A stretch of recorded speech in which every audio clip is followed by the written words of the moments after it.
Pada saat ini kita sedang melihat beberapa emiten yang menjadi big cap itu dalam kondisi downtrend ya, walaupun tidak dalam kondisi major downtrend ya, long term downtrend belum, tapi secara medium term mereka sudah dalam kondisi downtrend. Contoh seperti yang Anda lihat ini BBRI ya.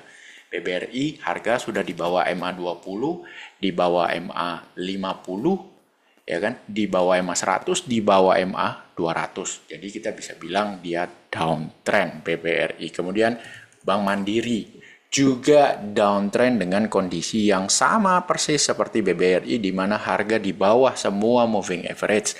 Lalu ada lagi BBNI. BBNI pun juga sama ya, di bawah semua moving average.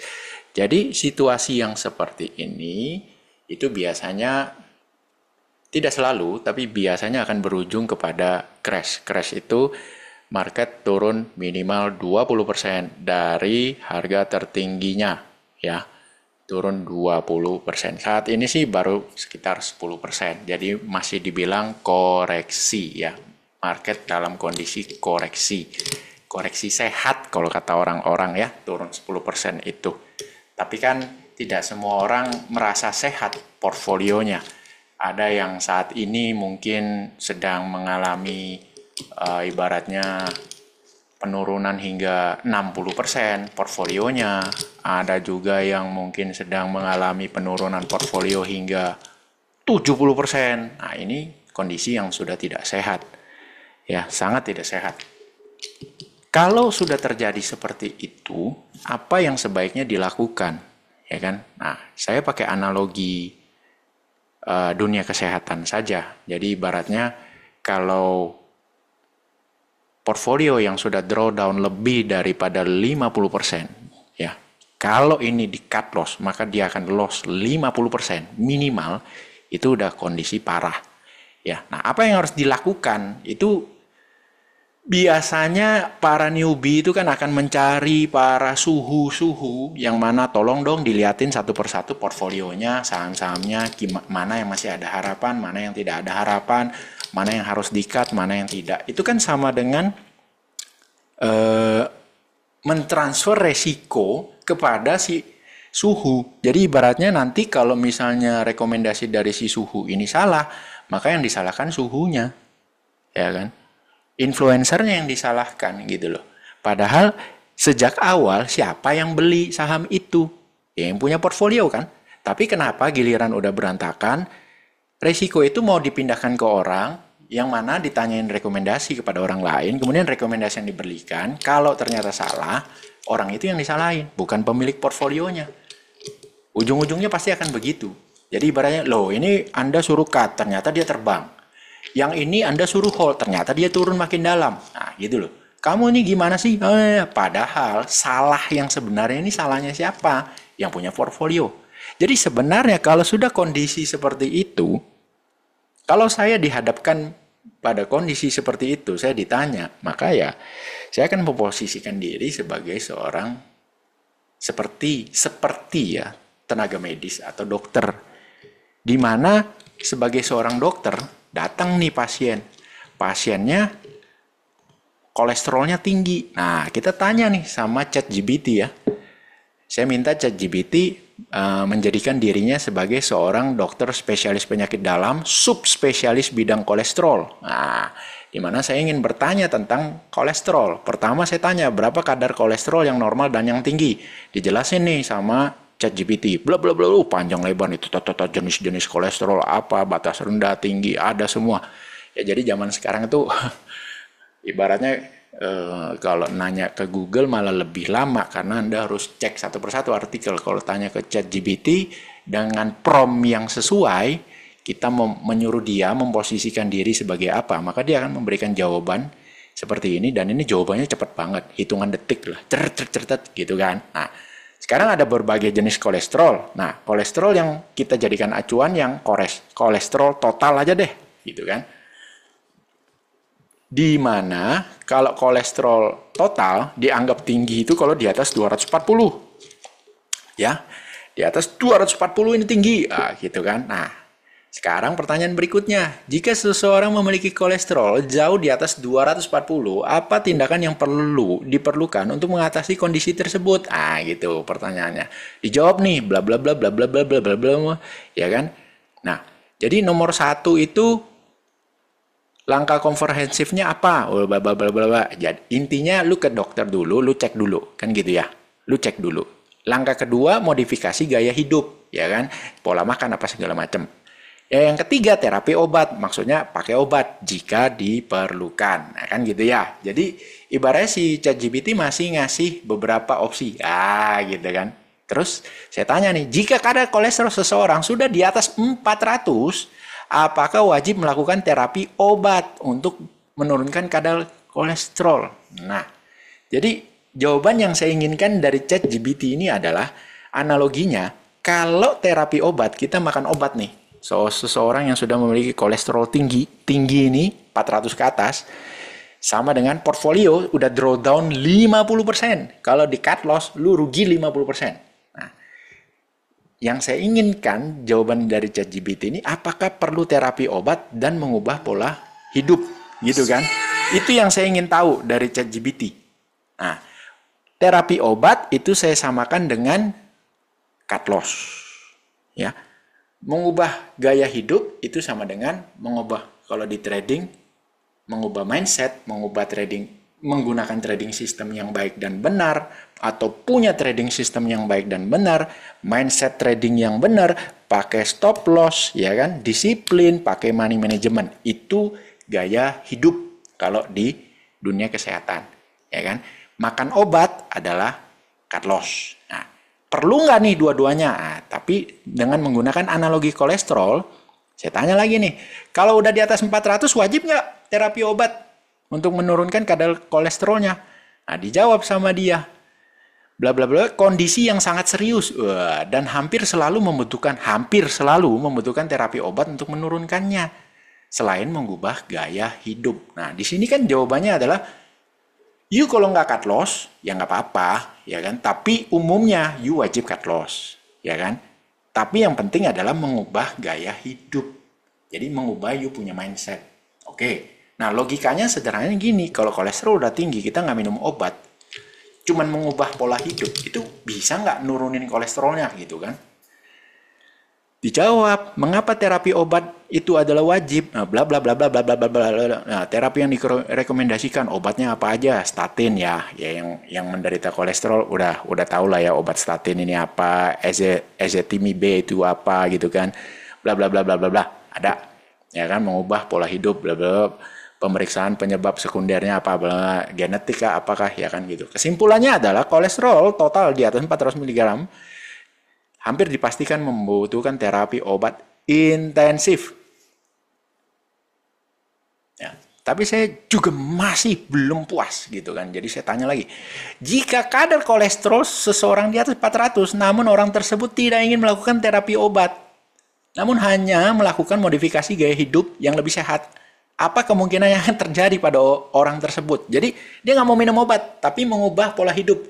Dia nggak mau cut loss. Ya kan, dia nggak mau cut loss, tapi mindsetnya berubah, trading pakai trading system, pakai stop loss, disiplin money management, ya kan, sebelum beli hitung dulu maksimal lot beli pakai risk per trade, ya kan, pokoknya dipakai semua. Tapi portfolio yang floating loss ini dibiarin gitu kan, dibiarin, dia nggak mau minum obat, dia nggak mau cut loss.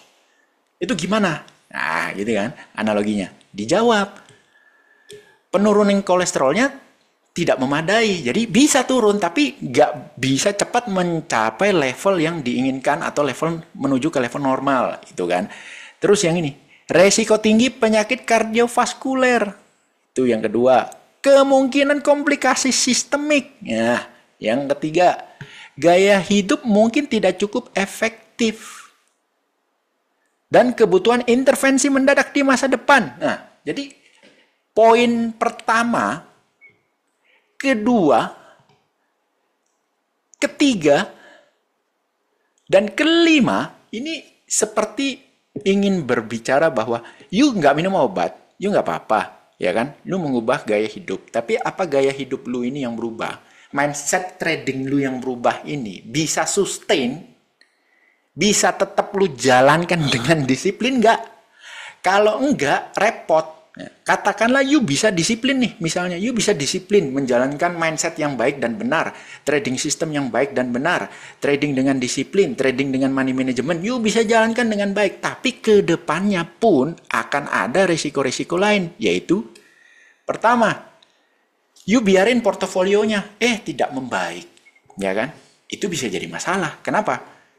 Dengan trading, dengan mindset yang udah baik dan benar, itu bisa keseret mundur ke mindset yang salah lagi.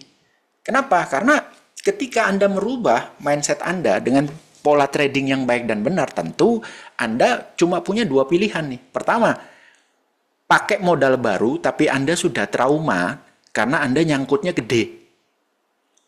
Jadi modal barunya itu kecil. Katakanlah gini, Anda tadinya 100 juta nih di cara trading yang lama. Nyangkut. Kalau di cut loss, hilang 50 juta. Ya, hilang 55 juta, hilang 60 juta, ya kan? Maka dengan mindset baru, belajar nih trading yang baik dan benar. Mungkin nggak Anda top up lagi 100 juta? Kemungkinan besar adalah tidak, karena Anda masih ada trauma. Jadi, Anda pasti top up-nya kecil. Katakanlah, ya udah saya coba-coba dulu deh nih, 10 juta, 20 juta, gitu ya. 20 juta setahun cuan sebenarnya. Misalnya setahun trading cuan 20%. Berarti kan dapat 4 juta. Ya kan? Dapat 4 juta nih. Cuan. Terus Anda mikir, waduh, yang itu floating loss, kalau di cut loss, memang sih nggak kemana-mana. Setelah setahun dia nggak turun lebih dalam, cuman juga nggak naik. Kalau di cut loss, hilang 55 juta nih. Ini saya udah disiplin, cuman cuan 4 juta. Kapan baliknya? Butuh 11 tahun nih, gitu kan. Itu pikiran pikiran jahat seperti itu bisa muncul. Padahal kan sebenarnya modalnya yang kekecilan cuma 20 juta untuk yang portofolio baru. Itu, tapi pikiran setannya itu lebih kuat gitu loh. Aduh, kapan baliknya nih duit gua yang loss 55 juta nih. Itu satu, ya kan? Kedua, kemungkinan komplikasi sistemik. Portofolio Anda tidak cut loss. Sama sekali Anda nggak cut loss. Yang terjadi adalah komplikasi sistemik, merembet kemana-mana, ya kan? Ada yang cuma nyangkut 10% gitu kan, Anda nggak cut loss, dia makin dalam. Yang nyangkut 50% dia nggak makin dalam, di situ aja. Tapi yang nyangkut 10% Anda nggak tega untuk cut loss, dia turun makin dalam. Sekarang floating loss 50%. Jangkrik. Itu namanya sistemik, merembet, Pak. Ya kan? Terus, kebutuhan intervensi mendadak di masa depan. Misalnya yang udah floating loss 50% nih. Masuk FCA. Kalau mau cut loss susah nih. Masuk FCA, lotnya nggak ada. Aduh nih. Itu namanya intervensi mendadak di masa depan nih. Mesti gimana nih? Dibiarin, aduh ntar makin dalam kan, kalau udah masuk FCA makin dalam nih, aduh gini, pusing kan. Padahal Anda sedang berusaha untuk mengubah style trading Anda menuju ke jalan yang baik dan benar. Bingung kan? Itu yang dinamakan ibaratnya kalau udah masuk dalam pasir hisap, itu susah sekali mau keluar. Jadi gimana dong solusinya? Solusinya gimana dong? Ya, solusinya tetap harus cut loss. Lalu mengubah mindset, mengubah style trading, pakai stop loss, ya kan? Taat money management. Itu udah pasti, ya. Jadi cut loss dan mengubah mindset. Oke, pelan-pelan. Nah, pertanyaannya, cut loss-nya langsung nggak? Akan gitu. Simpelnya adalah kalau orang udah nyangkut dalam, udah pasti nggak berani cut loss langsung. Jebret, cut loss langsung udah nggak berani. Udah pasti nggak berani. Kenapa? Pemikirannya adalah, contoh ya, BBRI. Misalnya dia beli di 6.000 gitu ya, average-nya di 6.000, sekarang 4.200. Kalau dia cut loss, itu hampir hampir sekitar 30% dia loss. Kalau dia cut loss semua, ketakutannya adalah setelah saya cut loss harganya mantul. Pusing saya. Ya kan? Shock dia, trauma banget. Oke. Tapi kalau nggak di cut loss makin turun, waduh, masalah juga. Saya nggak tahan lihat floating loss-nya, ya kan? Karena saya beli 1 miliar. Sekarang kalau saya cut loss, uang tinggal 700 juta. Mana ini uang pendidikan, atau mana ini uang yang buat inilah. Jadi bukan uang dingin yang dipakai. Sedangkan dia masih niat untuk merubah cara trading, mengubah mindset menjadi yang lebih baik. Dia mau belajar nih trading menuju ke arah yang lebih baik. Tapi gimana dong? Udah, saya top up aja deh. Itu bukan solusi, bos. Ya. Jadi you cut loss. Ya, you cut loss. Ini kan you cut loss Ini kalau lu cut loss semua, uang tinggal 700 juta. Karena modal beli lu 1M, sudah turun 30%. Sekarang kalau di cut loss semua, sisa 700 juta. Nah kan? You cut loss-nya jangan semua. Ya kan? You cut loss saja misalnya 20%-nya. Jadi you terima duit berapa? 140 juta. 140 juta ini you pakai untuk you trading dengan mindset baru, cara trading yang baru, ya kan, kedisiplinan yang baru, pakai stop loss, apa segala macam. Jangan you top up lagi fresh money. Ya, kalau you top up fresh money sedangkan barang lama you tidak cut loss, itu sama dengan kayak tadi, you tidak mau makan obat penurun kolesterol. You nggak mau.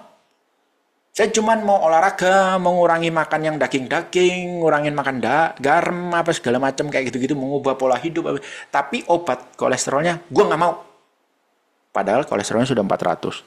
Pokoknya gue nggak mau minum obat. Ya, silakan.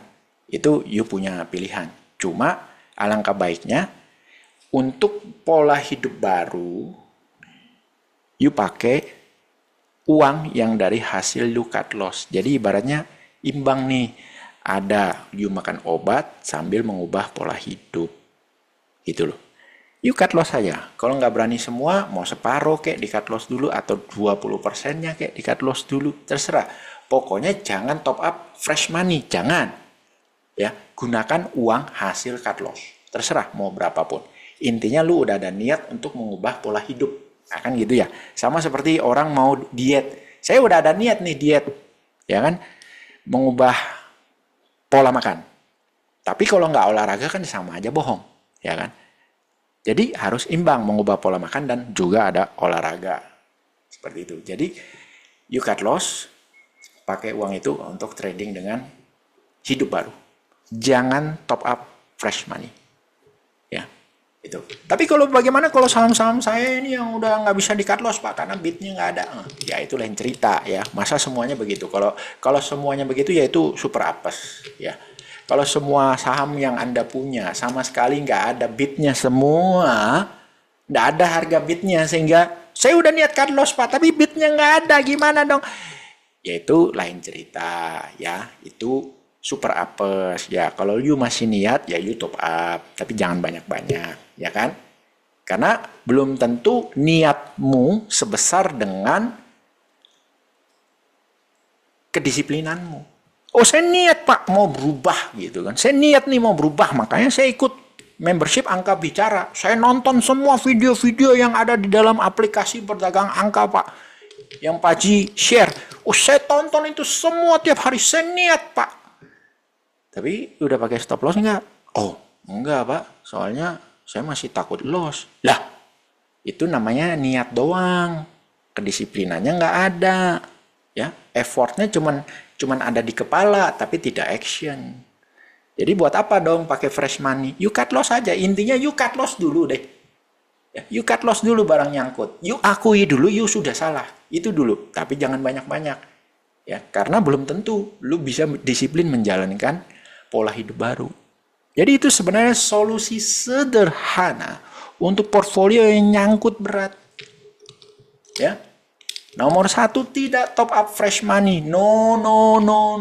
Kalau you masih semangat mau trading, you cut sebagian, ya terserah. Mau 25%, mau 20%, mau separuh, mau semua juga justru bagus. Kalau you udah terima bahwa, oh iya saya ngaku salah Pak, dan saya tidak akan mengulanginya. Saya cut loss semua dan saya tidak akan melihat dan saya tidak akan menyesal kalau dia balik kembali ke harga modal saya beli. Ya udah, silakan. Tapi umumnya sih ngomong doang ya. Ngomong doang. Mana ada yang berani cut all gitu kan? Nggak ada yang berani. Makanya solusinya ya cut lah 20%, 10%. Supaya ada modal baru untuk ngebuktiin bacot para nyangkuters ini. Yang ibaratnya dia ngebacot saya mau berubah Pak. Nah, buktiin. Ya, buktiin. Bukan top up fresh money. Cut loss dulu. Dari uang cut loss, you buktiin bahwa you bisa dengan disiplin trading itu pakai stop loss. Itu sebenarnya the only solution. You akui, you action. Ya, dengan hidup baru. Jadi bukan Pak emiten saya ini nih Pak, ini gimana ya Pak, yang gini. Bukan salah emitennya bos, yang salah itu pilotnya. Kenapa take action temporary? Terus harga tidak bergerak ke arah yang diinginkan, tapi turun ke bawah. Terus habis itu do nothing. Tidak melakukan apa-apa. Dibiarin aja sampai parah. Baru cari pertolongan yang sebenarnya bukan mencari pertolongan, tapi mau mentransfer resiko itu kepada yang memberikan pertolongan. Kepada yang memberikan pendapat. Kalau pendapat yang dikasih itu salah, gue salahin you. Kenapa lu kasih pendapat begitu? Tapi kalau pendapatnya ternyata benar, dapat apa coba? Nggak dapat apa-apa juga. Ya kan? Nggak dapat apa-apa juga. Paling saya thank you doang. Tapi kalau salah pasti dimaki. Ya kan?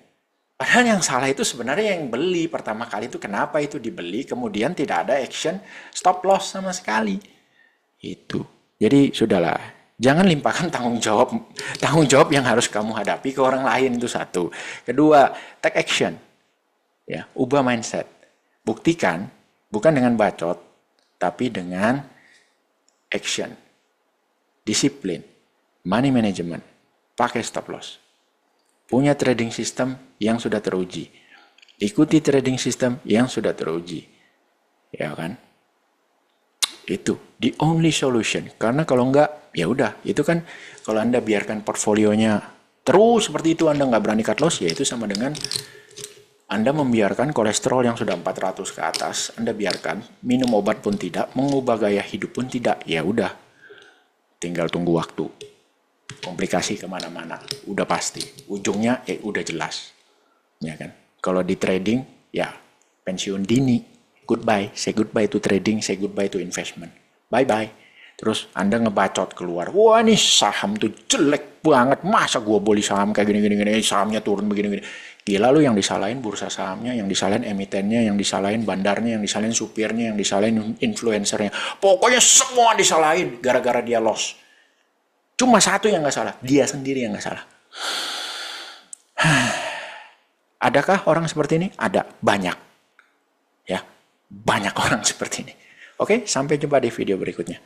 Salam trading sadis, trading sangat disiplin.